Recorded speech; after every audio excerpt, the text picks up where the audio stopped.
Mas eu disse para vocês que uma pessoa recebeu uma recomendação de comer 6 vezes ao dia. E foi o meu avô. Mas eu não sabia disso. O meu avô, ele começou a comer 6 vezes ao dia por causa dessa orientação que trouxeram para ele. Ele achava estranho, porém um médico disse. E ele então seguiu as orientações. Isso fez com que o meu avô não conseguisse controlar a sua glicose. O caso piorou. Ele precisou fazer ponte de safena, porque a glicose dele não baixava e começou a gerar atrito. Da mesma forma que eu mostrei para vocês durante a semana que acontecia quando a pessoa bebia pouca água. Esse atrito começou a gerar lesão no vaso sanguíneo. Essa lesão do vaso sanguíneo fez com que formassem placas de ateromas e ele precisou fazer 4 pontes de safena. Ele fez as 4 pontes de safena. O peito dele foi aberto de cima a baixo. Levou 6 meses para que aquele peito pudesse se fechar. Ia uma enfermeira todos os dias em casa, amiga da família, da igreja, que fazia um trabalho voluntário de todos os dias trocar o curativo do meu avô. O meu avô se recuperou da cirurgia. Mas depois eu fui para São Paulo estudar e fazer a faculdade de nutrição. Comecei em São Paulo, mas acabei terminando em Maringá.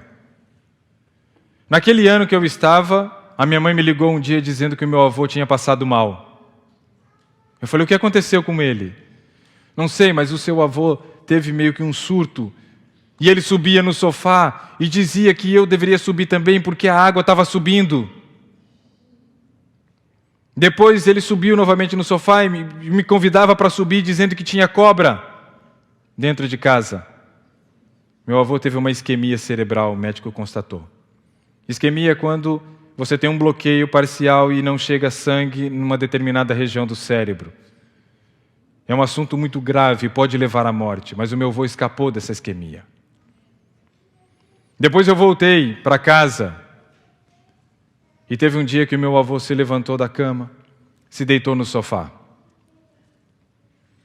E nós começamos a perceber que ele não estava bem. E ele parou de falar. Já não estava conseguindo mais abrir os olhos. Não estava andando. E no final do dia, o meu avô já não conseguia se levantar mais do sofá e ir para sua cama. Uma das coisas mais tristes que ocorreu na minha vida foi aquele momento que eu peguei o meu avô no colo e o conduzi até a sua cama. A impotência daquele momento de não poder fazer nada me corroía. Eu não sabia mais o que fazer e também não tinha muito o que fazer naquela situação. E aquilo era terrível, mas eu não conhecia o que eu conheço hoje.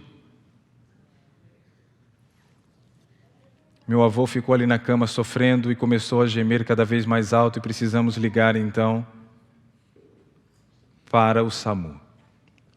Que veio, buscou o meu avô e levou para o hospital e fomos eu e minha mãe de carro atrás. O meu avô entrou no setor de emergência, logo ele foi internado. E eu e minha mãe ficamos com ele ali durante um determinado tempo. Eu imaginava que o meu avô já não movia mais e não conseguia se mover.